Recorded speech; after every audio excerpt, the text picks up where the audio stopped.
కృష్ణా జిల్లా పామూరు నియోజకవర్గంలోని తొట్లవల్లేరు మండలం రొయ్యూరు సమీపంలో కరకట్టపై Avanigadda Vijayawada RTC bus driver కండక్టర్పై ఓ యువకుడు దాడికి పాల్పడిన ఘటన కలకలం రేపింది.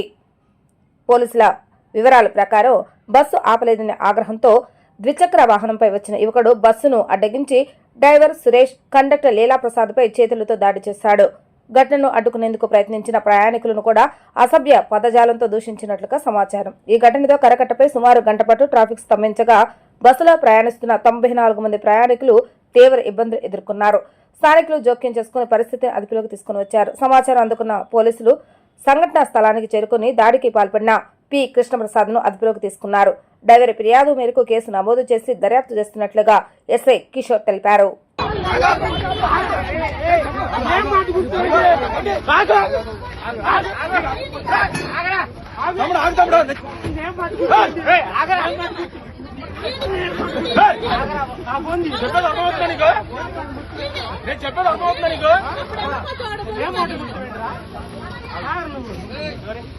ఏం మాట గుర్తుపెంటారు నువ్వు?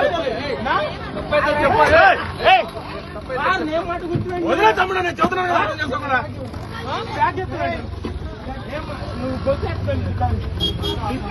ఏం మాట గుర్తుపెండి నువ్వు? చెప్పేది అర్థం చేసుకుంటాము నువ్వు.